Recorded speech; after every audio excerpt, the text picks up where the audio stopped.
Les mando un cordial saludo donde quiera que se encuentren. Este tema de las pirámides es un tema muy apasionante. A mí en lo particular siempre me ha llamado mucho la atención. Por ahí subí un video donde yo comentaba o comento que hay mucha mediocridad. De hecho he hecho varios videos al respecto con respecto a lo que es la mediocridad. Necesito explicarme mejor para que de alguna manera puedan comprender eh, mi postura o mi forma de pensar.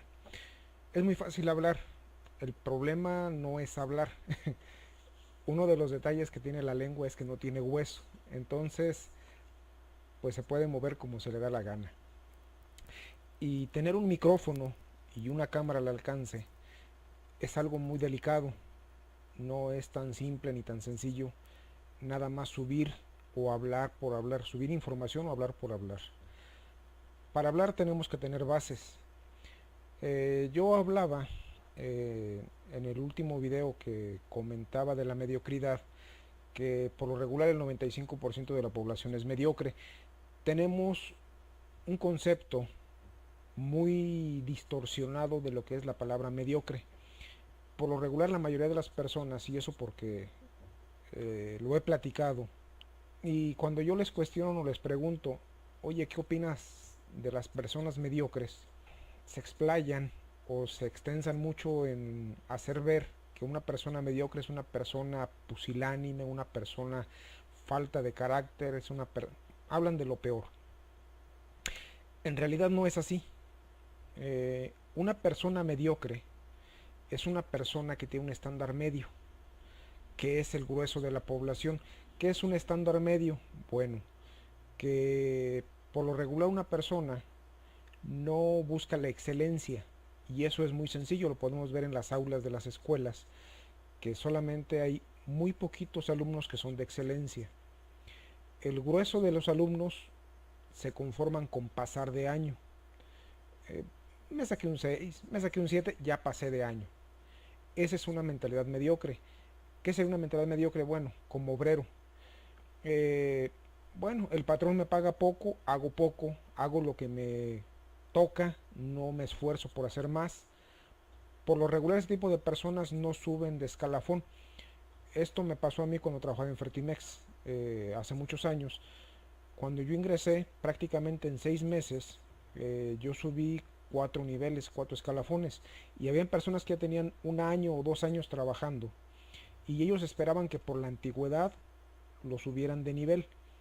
Esa es una persona mediocre. O sea, una persona que piensa que porque ya tiene muchos años trabajando, tiene derechos a conseguir mejores puestos, mejores salarios. Esa es una persona mediocre. Otro ejemplo de persona mediocre que sería, bueno, una persona que no cuida su salud, que tiene los recursos, pero no lo hace. Cuando no tienes los recursos, aunque quieras, haces lo que puedes. Yo tengo una postura de que se hace lo que se puede con lo que se tiene. O sea, no puedo hacer más cuando no tengo más recursos.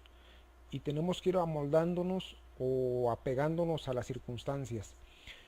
Y creemos o estamos en la idea de que esas personas que por lo regular ingresan a páginas que tienen muy poca calidad en cuanto a la información que sube, son personas mediocres.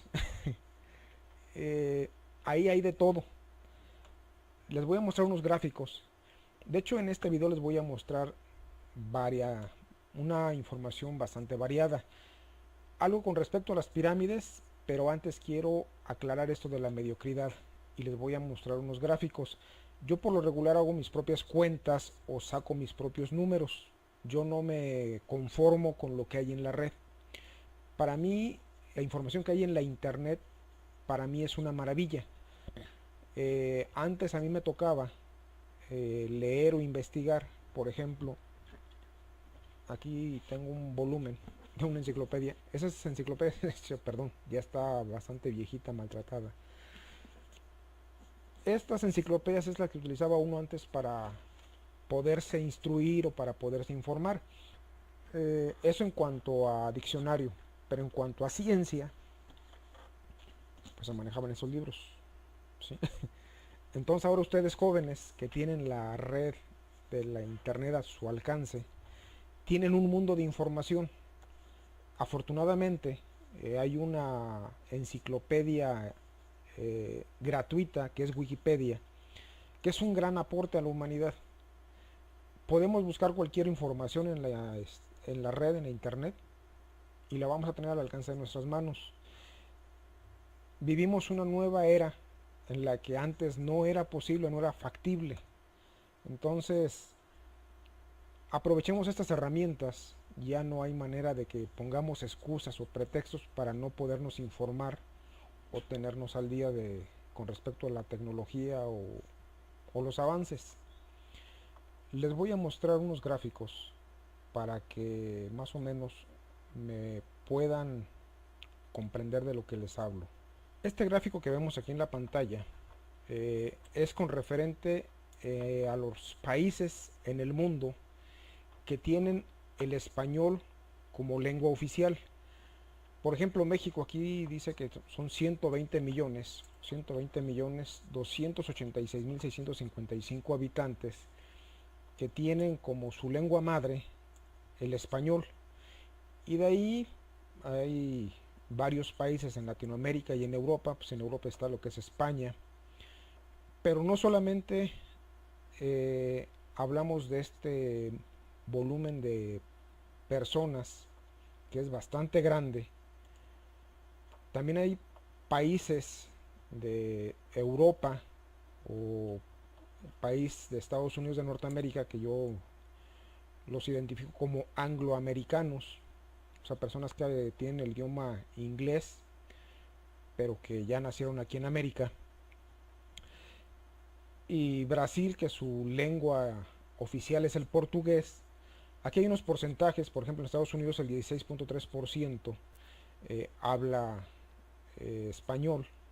Brasil el 6.2% de su población, que vienen siendo 12.468.380 millones de habitantes. No es una cantidad despreciable. ¿Sí? Aquí hay un gráfico que la BBC publicó del 2016, donde hacen ellos un recuento de los países y aquí maneja varios datos, como por ejemplo, dice que 472 millones de personas tienen al español como lengua materna, 73 millones de personas hablan el español como segunda lengua y 21 millones de personas aprenden el español. En total él maneja un volumen de habitantes de 567 millones, cerrando números. Bueno, yo lo que hice fue que me puse a investigar. Aquí vamos a ver otros gráficos. Esta es una distribución de población de habla hispana. Aquí podemos ver en Estados Unidos, por ejemplo, en California manejan un 27.8%, en Texas 18.7%, Florida 8.4%, Nueva York 6.8%, Illinois 4.0%, Arizona 3.8%, Nueva Jersey 3.1% y Colorado 2.1%. Aquí en los demás estados de la Unión Norteamericana manejan un volumen de 25.4% porque los porcentajes por estado son inferiores al 2%, así que ahí los engloban. Aquí hay otro gráfico, ya que se maneja también por la BBC con respecto a nacionalidades. Por ejemplo, el 63% de la población que habla español en Estados Unidos es de origen mexicano, el 10% puertorriqueños, 3.8% salvadoreños, el 3.7% cubanos que radican en Estados Unidos. Todos estos son los que radican en Estados Unidos de Norteamérica. El 3% dominicanos, guatemaltecos 2.3% y otras minorías 14.2%. Aquí en el globo terráqueo, en este mapa se manejan con color azul países hispanoparlantes, y en rojo son países que tienen otra lengua madre, pero que también tienen el español no como lengua oficial, pero que por lo general son personas que son bilingües o trilingües. Y bueno, yo aquí hice mis propios cálculos. Por ejemplo, países, la población que es bilingüe, bueno, yo lo puse como base bilingüe. En Estados Unidos yo saqué este monto de este gráfico que está acá, miren. Fue lo primero que les mostré, de aquí. Yo aquí saqué estos valores, estas cantidades, y de aquí es de donde yo fui haciendo este vaciado, a lo cual llegué a esta suma, que fueron 75.385.769 habitantes que no tienen como lengua madre el español, pero que sí hablan el idioma hispano. Y acá tengo otro gráfico que sí son los países que tienen como lengua madre el español. Y yo aquí hice mis propios cálculos. Yo aquí saqué mis datos e hice mis sumatorias. Y aquí me da un total de 440.320.906 habitantes. Esto me llevó a este gráfico que tengo aquí. Personas que hablan español en el mundo.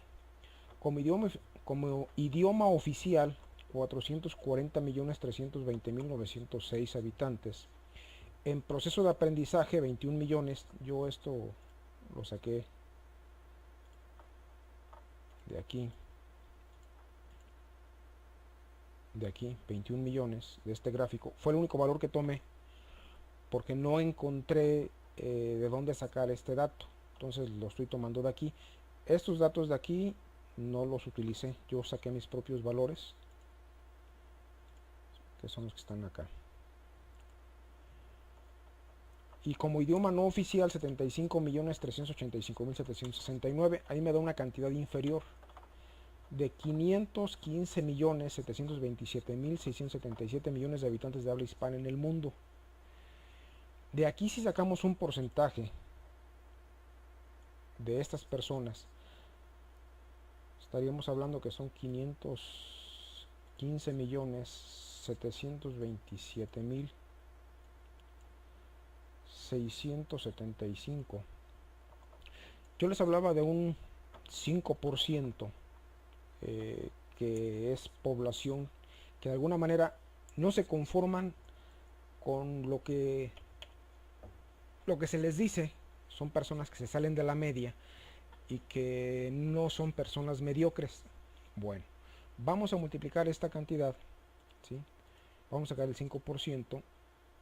Estaríamos hablando 25.786.385 habitantes aproximadamente, que son personas de excelencia, que son las personas que mueven el mundo de lengua hispana.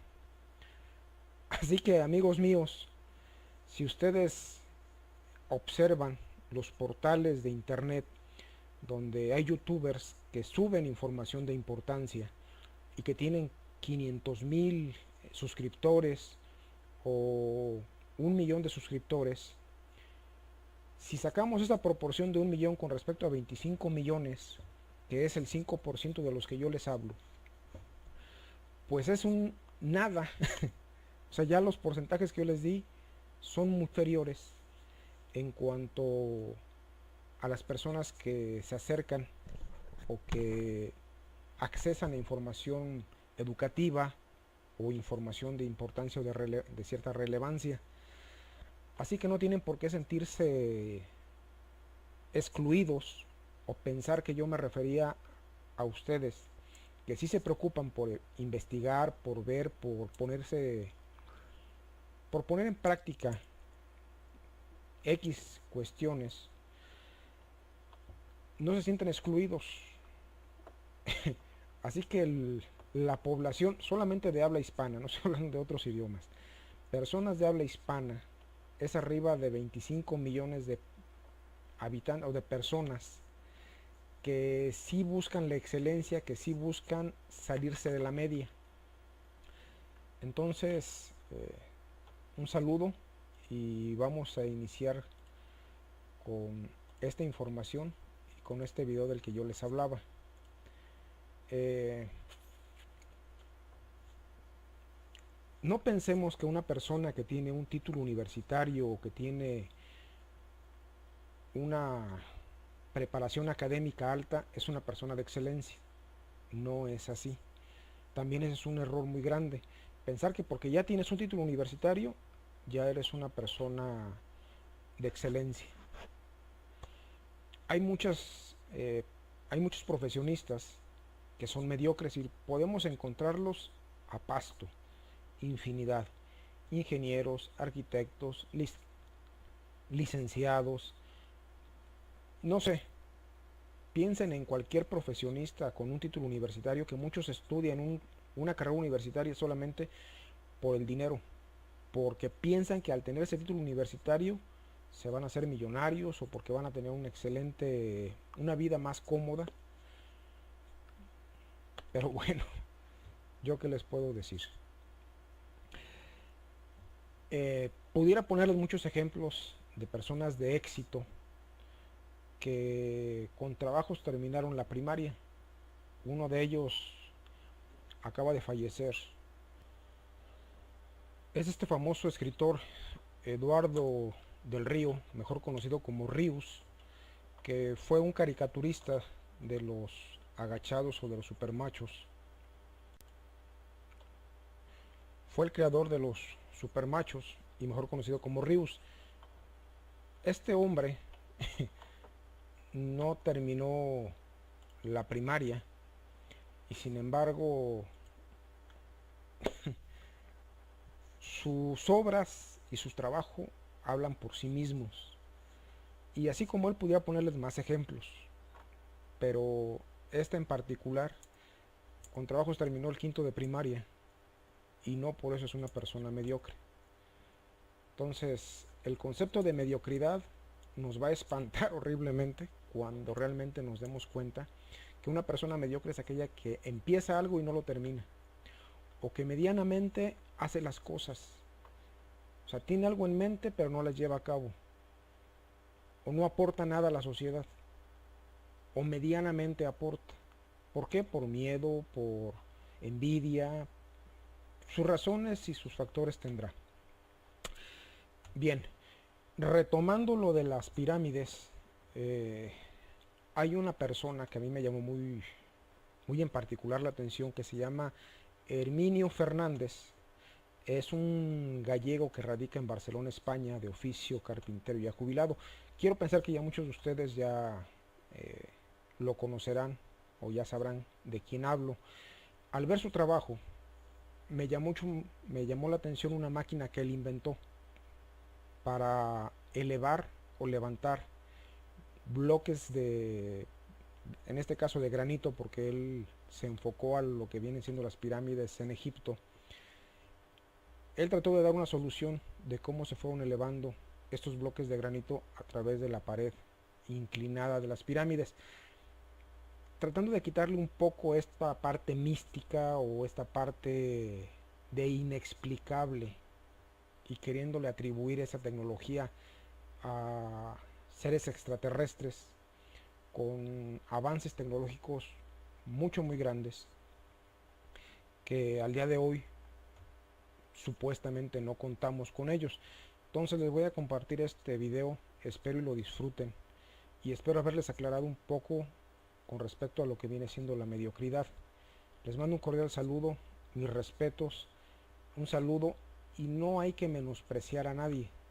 Esas personas a las que yo me refería como estafadores, mercaderes, no son personas de una capacidad intelectual baja, muy al contrario, están por arriba de la media. Son personas inteligentes, no son sabios, pero son personas inteligentes. Entonces, querer menospreciar o ningunear a una persona por X postura o X forma de pensar, pues es un error muy grande que cometemos. por ahí una dama me hizo una pregunta y me decía que era una pregunta tonta. Yo en lo personal, yo no creo que las preguntas, no hay ninguna pregunta tonta. Quizá no podamos formular de una manera bien estructurada o de manera correcta una pregunta, pero de eso a que sea una pregunta tonta es muy diferente. Todos somos ignorantes, porque todos ignoramos diferentes cosas. Quizá podamos ser expertos en una materia, pero ignoremos otra. Por eso hay especialidades. Lo que sí hay son respuestas tontas, o respuestas sin sentido, o respuestas estúpidas. Pero de eso a que hayan preguntas tontas, no. Así que quien desee preguntar y un servidor les pueda dar respuesta a lo que deseen, adelante. Un cordial saludo y espero que disfruten estos videos. Me llamo Herminio, soy carpintero y siempre he tenido la curiosidad de saber cómo habían subido las piedras a las pirámides, y ahora que estoy jubilado pues me he dedicado a hacer un mecanismo con el que se pueden subir las piedras. Siempre que hablamos de estas cosas, enseguida pensamos que vinieron de los extraterrestres y las hicieron, ¿no? Pues no, creo que esto se pudo haber hecho aquí. Este aparato lo he hecho yo partiendo de la base de que las piedras se mueven con palancas, entonces había que buscar la forma de que una vez subido no bajara. Y por eso se me ocurrió hacerle estas levas, que son como dientes de sierra, donde una vez que suben, encajan y no bajan.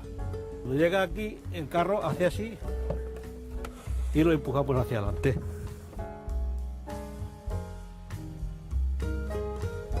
Empecé a trabajar con maquetas como esta que tenemos aquí. Tendríamos varios puntos de apoyo, por ejemplo aquí. También podemos empujar desde abajo y podemos empujar también desde arriba. Es decir, aquí vemos una recreación de cómo se está construyendo, ¿no? Hay unos andamios cada 2 metros para poder caminar. Se empieza construyendo la pirámide poniendo siempre las piedras de los extremos, las 4 esquinas, y luego se va construyendo hacia el centro. Y vamos a ver la fuerza que se necesita para subir los 100 kilos. Entre 12, 14, 15 kilos. Eso quiere decir que una persona pues podía levantar tranquilamente 300 kilos. Este carro se puede hacer, en vez de para 2 personas, se puede hacer pues para 20 personas. 20 personas a 300 kilos, unos 6.000 kilos podría levantar tranquilamente.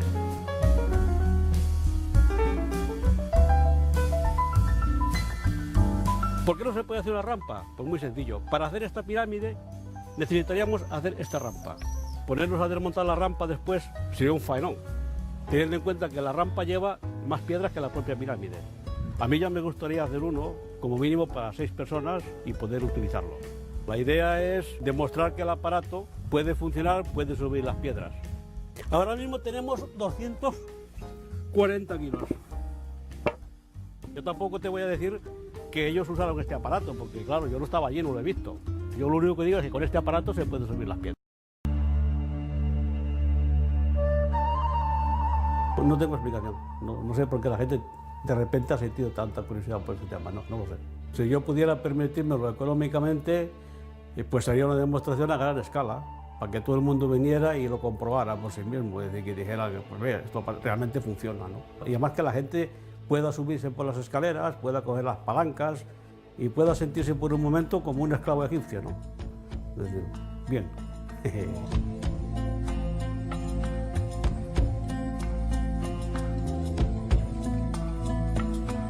Aquí tenemos una piedra de 23 kilos y vamos a ver lo que cuesta arrastrarla directamente por el suelo. Según vamos tirando vemos que siempre tenemos una fuerza de unos 12 kilos aproximadamente. Bueno, pues para llevar la piedra lo mejor es ponerla sobre una plataforma de madera que se desliza sobre 2 troncos laterales y nos hace falta pues, una fuerza como de 2 kilos. El corte de la piedra no tiene ningún misterio. Yo vengo de familia de canteros, de picapedreros, y yo he visto a los hombres mayores partir granito con fuego, haciendo hogueras y luego echando agua, la piedra se rescrabaja. Y también se hacían agujeros en la piedra y luego se metían cuñas y con la presión la piedra abre. Si tú vas a un taller de pulir, te encontrarás máquinas que el principio de funcionamiento es el mismo que podían tener hace 4 o 5 mil años. 2 piedras, frotar una piedra con otra. Claro que había esclavos en las pirámides, pero eran esclavos que estaban allí, que le daban de comer, que tenían su casa, seguramente tenían su mujer, tenían sus hijos. Igual que ahora somos trabajadores de empresas, pues antes había esclavos. Para un rico, cuanto más esclavos tenías, quiere decir que era más rico eras. Y los esclavos, en su gran mayoría, no eran maltratados. Lo que pasa es que nosotros, la visión que tenemos del esclavo es las películas de Hollywood, pero estos eran esclavos que se cogían que eran enemigos de guerra. Son unas piezas, unas levas. Esto, en el momento en que alguna pieza de estas se estropee, se saca y se vuelve a poner. Aquí, por ejemplo, tiene un borde de cuero para que la pieza se pueda mover, porque si lo hiciéramos rígido, se podía partir. La madera puede aguantar unos tonelajes indefinidos. Esto estaría apoyado sobre la pared de la pirámide. Entonces, para que esto fallara, había que hacer la fuerza suficiente para reventar esta madera, aplastarla. Yo no me imagino cuánta fuerza habría que hacer para poder aplastar esta madera contra la pared de la pirámide. El desgaste sería más por abrasión, porque entrada arena y polvo. Tendrían que haber una persona siempre con una escobilla o lo que fuera, siempre barriendo, procurando que aquí esto estuviera siempre lo más limpio posible. Estos puntos rojos son personas, para que veamos la escala que estamos, ¿no? Entonces, a una altura de 5 metros, tenemos 4 rampas, que estas son rampas de carga, que aquí tenemos ya un carrito colocado ya, y luego tenemos 2 rampas directas. Tenemos aquí unas piedras. Estas piedras son muy grandes, son las piedras que luego irán cubriendo la cámara funeraria, pero como son muy grandes, lo que hacemos es llevarlas ya a la obra a ras de suelo, y las vamos subiendo a medida que vamos subiendo la obra. Entonces aquí estamos ya a 10 metros de altura, ya tenemos 2 carros en cada rampa, y tenemos aquí las piedras, y ya empezamos a hacer la cámara. Aquí estamos a 15 metros, y tenemos ya 3 carros en cada rampa. Y ya estamos cerrando la cámara funeraria. Solo tenemos una rampa. La otra rampa que había aquí ya la hemos puesto en la pirámide. Y aquí estamos a 20 metros. Aquí ya ves que no hay rampas. Aquí ya solamente hay carros. El material que teníamos en esta rampa ya lo hemos puesto en la pirámide. Y ahora llegamos al final. Y solo tenemos 2 carros para terminar la pirámide. Y esto es como se tenía que hacer. Yo no le voy a decir a nadie que no las alinearon con algo. La gran mayoría de iglesias cristianas y catedrales están orientadas de este a oeste, y eso tiene algún mérito. Para mí no tiene mérito ninguno. Bueno, sí, yo tengo mi propia teoría. Yo creo que la pirámide en principio fue un experimento. A partir de ahí yo tengo mis propias conclusiones, pero bueno, creo que esto es mejor dejarlo más para adelante, que aclaremos ideas y ya hablaremos del tema.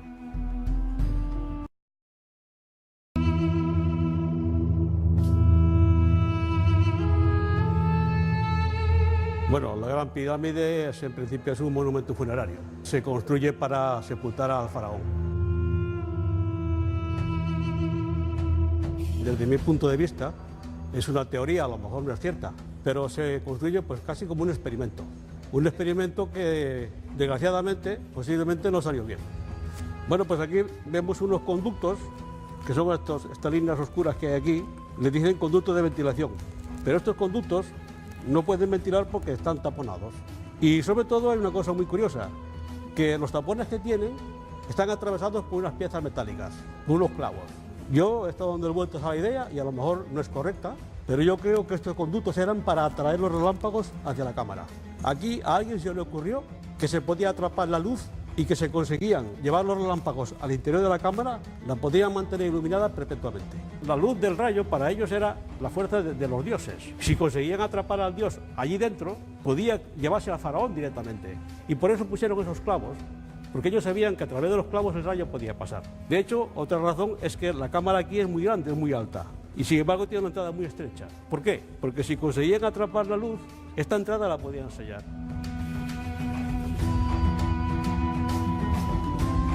Pudiendo acceder por esta parte, se vienen hasta aquí, hasta el centro de la pirámide y perforan un agujero, que esto tuvo que ser costosísimo. Para mí, esto lo hicieron porque tenían miedo de entrar por aquí. Si los rayos entraban aquí, no habría oxígeno. Entonces, si alguien entró aquí y se murió, decidieron que por aquí no se podía entrar. El abandono que tuvo para mí es la prueba evidente de que lo consideraban un lugar peligroso. En principio no se escribe nada porque vamos a ver qué pasa.